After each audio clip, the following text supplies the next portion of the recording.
কাৰ ঘৰত কামালৰ ঘৰত কামালক দেখাই তাৰপিছত তেওঁ ফোন কৰিছিলে মই খাওঁ মানে তেওঁ ক'লো তেওঁ অলপ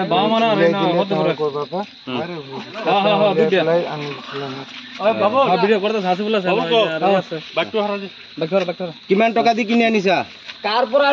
কিমান টকা দি 2000 টকা দিছিলো 2000 টকাত দুটা কন্টেইনাৰ দিছে কোনে দিছে কামালে এই জোৰে জোৰে কোৱা এওঁ দিছিলো পইচাটো মই এওঁ আনি দিছে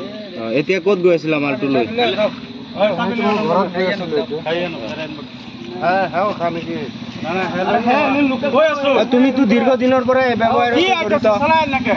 ব্যৱহাৰ আমিও খাওঁ ফোন মাৰিলে মই ইয়াৰ পৰাই লৈ গৈছো ইয়াৰ পৰাই নি পেলাই মই তাক দিছো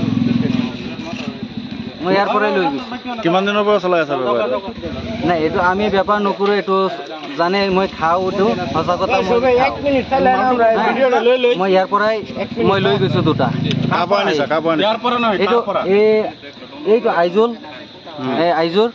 না আইজুল এই তেখেতৰ পৰা মই দুটা লৈছো এইটো এই বেনুৱা এখন গাড়ী আছে তাৰ পৰা মই লৈছো ঠিক কিমান দিনৰ পৰা চলাই আছে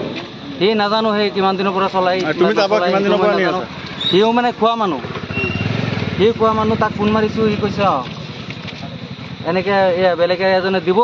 তুমি বঙালমৰা আহা লৈ যোৱা এতিয়া মালটো ক'ৰ পৰা আনিছা তোমালোকে হেৰি আইজৰে মোক তোমালোকে এইফালৰ পৰা আহিছা কি এতিয়া অলপ আগত দিছে দিয়াটো তাৰপিছত মই লৈ তোমাক যে সিদিনাখন বুজাই দিয়া হ'ল যে তুমি এইটো নাখাবা বুলি আৰু এইটো ৰাস্তা দি নাহিবা তুমি কেলে আকৌ আহিছা সেইটো কোৱা মই সেইটো ৰাস্তা মই প্ৰতিশ্ৰুতি দিছো সেইটো ৰাস্তাত মই নাযাওঁ না কথা সেইটো নহয় তুমি এইটো খোৱা বন্ধ কৰা ঘৰ ক'ত মই বাংলা থানা আছে থানাৰ ওচৰত থাকি ড্ৰাগছ লৈ আছা হে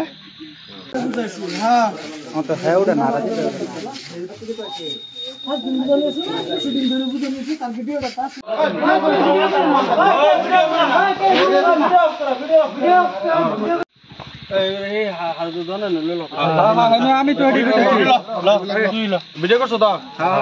পেলাই দিলে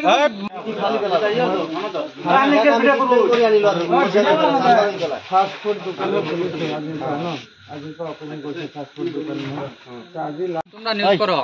এই হাসিবুল নাম্বারটা লও 94